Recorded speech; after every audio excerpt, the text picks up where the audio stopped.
सुतौ तौ करुणो गृहीत्वा देवैकरूपा ससामिरासि भक्तिसुतौ तौ करुणो गृहीत्वा देवैकरूपा ससामिरासि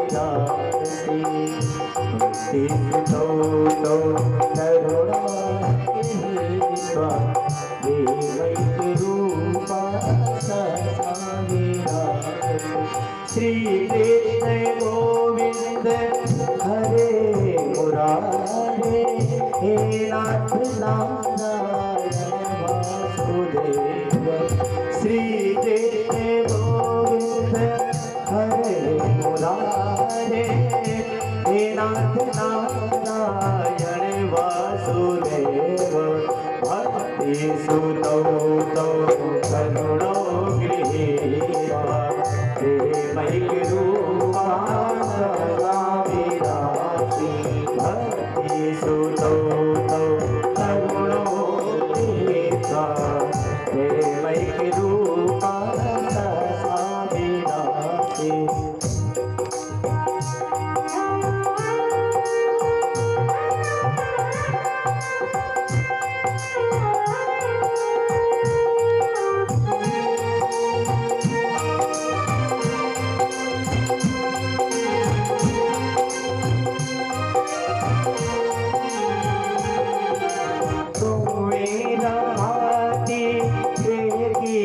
गाती रमाती क्या गीत गाती अपने प्रभु को रमाती या गीत गाती अपने को जगो जगो जगो मोहन मेरे प्यारे श्री कृष्ण गोविंद हरे मुरारे जगो मोहन मेरे प्यारे श्री कृष्ण गोविंद हरे मुरारे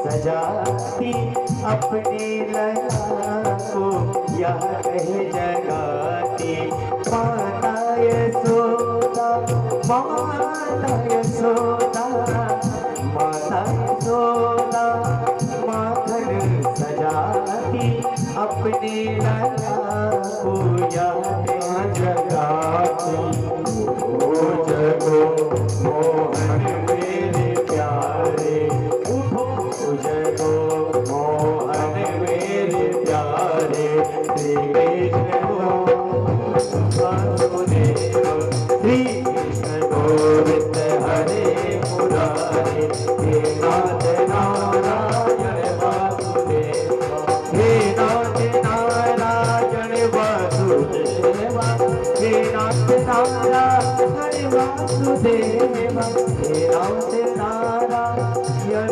वासुदेव हे नाथ नारायण वासुदेव श्री कृष्ण गोविंद हरे मुरारे हे नाथ नारायण वासुदेव राधे कृष्ण राधे कृष्ण राधे कृष्ण राधे कृष्ण राधे कृष्ण राधे कृष्ण राधे कृष्ण राधे कृष्ण राधे कृष्ण राधे कृष्ण राधे कृष्ण राधे कृष्ण राधे राधे कृष्ण राधे श्री कृष्ण गोविंद हरे मुरारे नाथ नारायण वासुदेव श्री कृष्ण गोविंद हरे मुरारे नाथ नारायण वासुदेव हे नाथ नारायण वासुदेव हे नाथ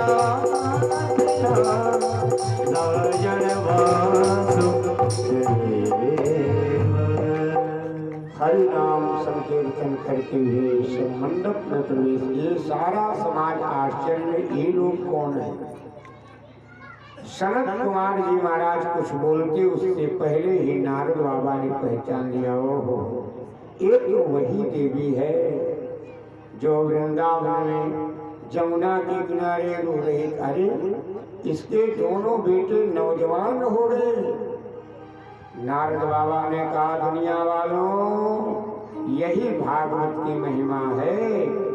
अभी कथा शुरू नहीं हुई, केवल मैंने संकल्प मात्र किया है, जिसके प्रभाव से ज्ञान वैराग्य दोनों जुआन हो गए, दोनों नौजवान हो गए।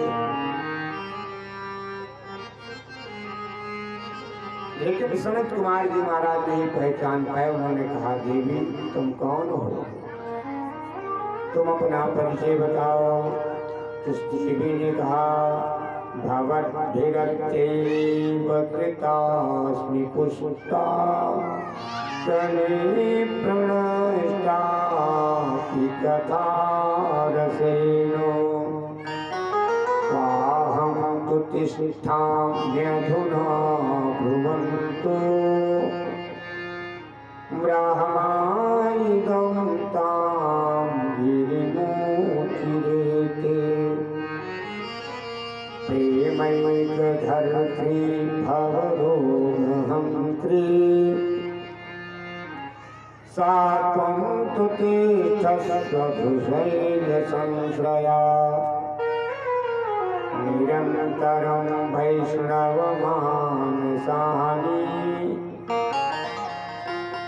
महाराज मैं तो कलयुग के प्रताप से एकदम नष्ट हो गई थी।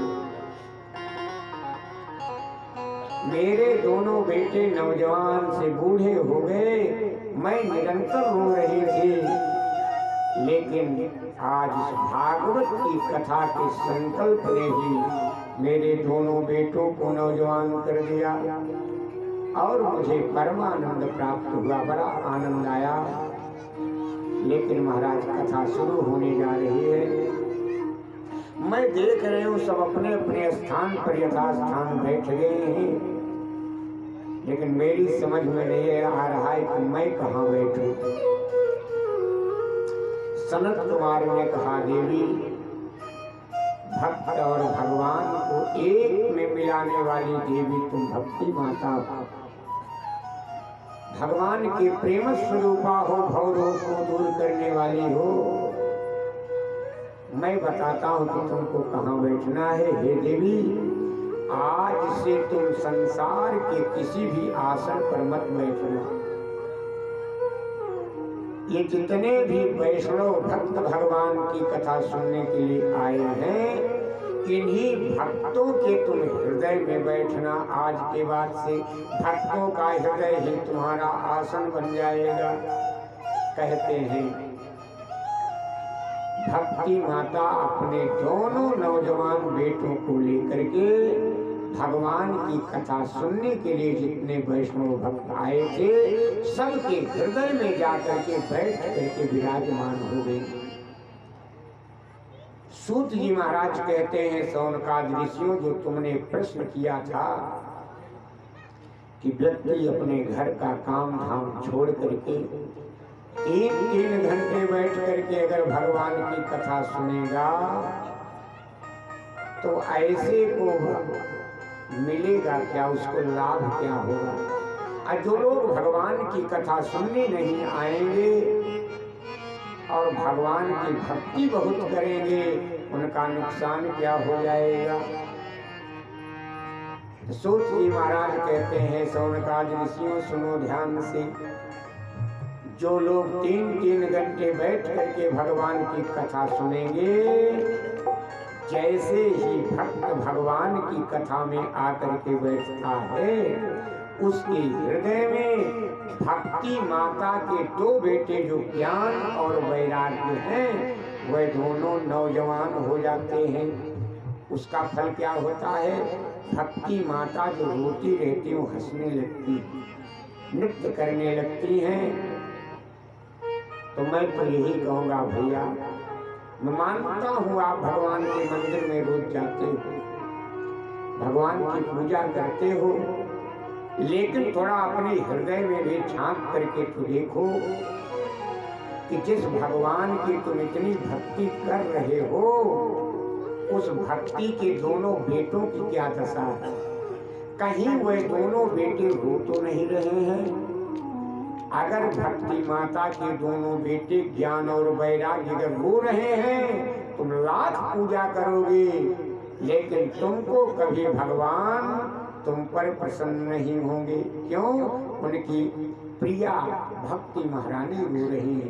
वे क्यों रो रही? ज्ञान वैराग्य दोनों मूर्छित हैं। प्यारे, तुम भगवान की कथा सुनने के अभाव में तुम भगवान की पूजा तो रोज कर रहे हो, लेकिन उससे तुम पूजा नहीं कर रहे हो, भगवान को तुम कष्ट दे रहे हो। जैसे मान लो कोई व्यक्ति भगवान शालग्राम की पूजा करता है रोज, और वो तो यही जानता है कि भाई भगवान के ऊपर गंधक्षत कुछ धूप दीप नैवेद्य भगवान को चढ़ाना चाहिए, तो जैसे वो सब कुछ चढ़ाता वैसे अक्षत भी तो चढ़ाएगा ही। लेकिन शालग्राम भगवान के ऊपर जैसे ही अक्षत पड़ता है, भगवान कहते हैं प्यारे, तुमने मेरी पूजा नहीं किया, तुमने मुझे बहुत कष्ट दिया। सारा भगवान शंकर की आप पूजा करते हो, बेलपत्र भगवान को बहुत पसंद है, बेलपत्र ले जाकर के आपने भगवान शंकर के ऊपर चढ़ाया, लेकिन डंडी अगर आपने नहीं तोड़ा, बिना डंडी तोड़े अगर बेलपत्र आपने चढ़ा दिया, भगवान कहते हैं नालायक, तुमने मेरी पूजा नहीं किया, तुमने मुझे कष्ट दिया। कितना कष्ट दिया?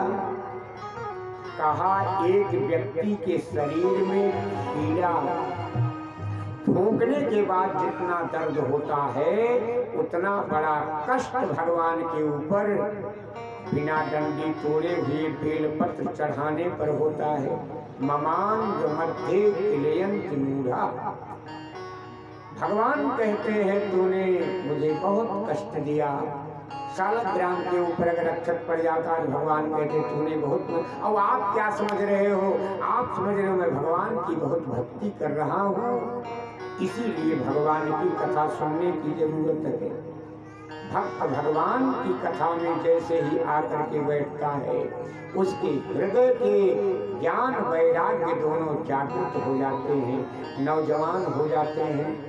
एक व्यक्ति कह रहे थे महाराज हमने एकादशी व्रत करना शुरू कर दिया। हमने कहा ये तो बड़ा सुंदर आपने किया, एकादशी व्रत सबको रहना चाहिए, उस दिन अन्न नहीं खाना चाहिए। उन्होंने कहा महाराज आप अन्न खाने की बात कर रहे हो, मैं अन्न छूता भी नहीं, छूने की कौन कहे। एकादशी के दिन मैं अन्न देखता तक नहीं हूँ, इतना बड़ा मैं उसको करता हूँ, अन्न देखता भी नहीं हूँ।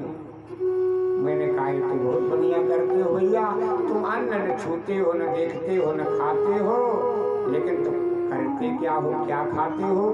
कहा प्याज की पकौड़ी बनवा करके खाता हूँ। हमने कहा भैया अब आप सोच लो, तुम तो सोच रहे हो कि प्याज कोई अन्न तो है नहीं, मैं फलाहार कर रहा हूँ, लेकिन ज्ञान नहीं है आपको कि जिस प्याज और लहसुन से भगवान को वैराग्य है, उन चीजों से अगर आपको वैराग्य नहीं हुआ तो समझ लेना तुम्हारा ज्ञान वैराग्य दोनों मूर्छित पड़े हैं और वे बेहोश पड़े हैं। इसके कारण तुम भक्ति तो भगवान की कर रहे हो, लेकिन भक्ति तुम्हारी रो रही है, और रोती हुई भक्ति को देख करके भगवान कैसे प्रसन्न होंगे तुम्हारे ऊपर। इसलिए बंधु, प्रथम भगत संतन कर संगा और दूसर रति मम कथा प्रसंगा। भक्ति किसको कहते हैं? पहली भक्ति यही संतों के संग में बैठो, दूसरी भक्ति है भगवान की कथा सुनो। बड़ा आनंद आया। सूत जी महाराज कहते हैं शौनकादि ऋषियों तुम्हारी शंका का समाधान हुआ। शौनक जी महाराज ने कहा प्रभु आपने बड़ा सुंदर वर्णन किया,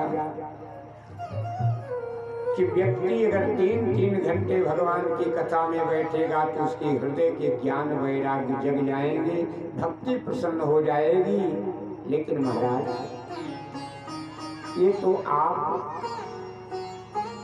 उनके लिए बता रहे हो जिनके पास ज्ञान हो, वैराग्य हो, भक्ति हो।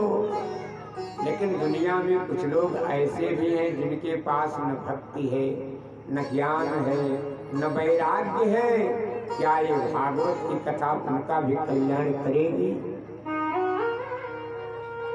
तब सूत जी महाराज कहते हैं, इसको समझाने के लिए मैं तुमको एक पुराना इतिहास सुना रहा हूँ। अत्र ते कीर्तयिष्यामि इतिहासं पुरातनं यस्य श्रवणमात्रेण पापहानिः प्रजायते। इसको सुनने से तुरंत सारे पाप ताप संताप सब नष्ट हो जाते हैं। ऐसा एक बड़ा सुंदर पुरातन इतिहास सुना रहा हूँ, जिस कथा से आप सब परिचित हैं। आत्मदेव नाम के ब्राह्मण तुंगभद्रा नदी के किनारे रहते थे। धुंधली उनकी पत्नी थी, उसकी एक बहन थी। आत्मदेव जी महाराज गए थे जंगल में, मेरे बेटा नहीं है इसलिए मैं मरना चाहता हूँ।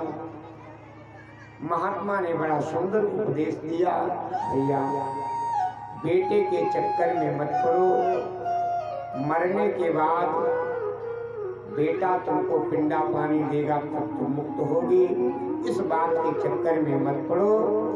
आप महात्मा ने कहा, जीते जी अपना पिंडदान स्वयं करके जाओ। आत्मदेव ने कहा, महाराज अपना पिंडदान भला स्वयं कैसे होता है? कहा, सुनो, मरने के बाद बेटा क्या करेगा? चावल पकाएगा, उसी का पिंडा बना करके तुमको देगा। नहीं तो जौ का पिंडा बनाएगा, खोए का पिंडा बनाएगा। लेकिन जैसे मरने के बाद बेटा पिंडा बना करके दान करेगा, उसी प्रकार से तुम ऐसा करो। ये तुम्हारा शरीर भी एक पिंड ही है, इस शरीर को ही पिंड बना करके भगवान के सामने दान कर दो, समर्पित कर दो। कहते हैं बड़ा सुंदर उपदेश दिया, लेकिन समझ में बात नहीं आई। कहा, महाराज हमको तो बेटा चाहिए। महात्मा ने एक फल दिया, फल ले आकर के पत्नी को दिया, पत्नी ने गाय को खिला दिया और स्वयं बेटा होने का नाटक किया। उसकी बहन के एक बेटा हुआ, उसे ला करके उसको दे दिया, उसका नाम धुंधकारी रखा गया। 2 महीने के बाद उस गाय के भी एक सुंदर बेटे ने जन्म लिया। गाय के समान उसके कान थे, इसलिए उसका नाम गोकर्ण रखा गया। गोकर्णो महाज्ञानी धुंधकारी महाखलः। अब तो जो जो बड़ा होने लगा उपद्रव शुरू किया, स्कूल जाने लगा, बच्चों के साथ बच्चों को कष्ट देने लगा, चुटकी काट लेता था, बच्चों को रुला देना उसका काम था। हे भैया, अब और कुछ बड़ा हुआ तो छोटे छोटे बच्चों को कुएं में डाल देता था। किसानों की खड़ी फसल में आग लगा दिया करता। चारों तरफ से आत्मदेव को ओरहन आने लगा। रोने लगे आत्मदेव जी महाराज। तो उनका छोटा बेटा गोकर्ण आया।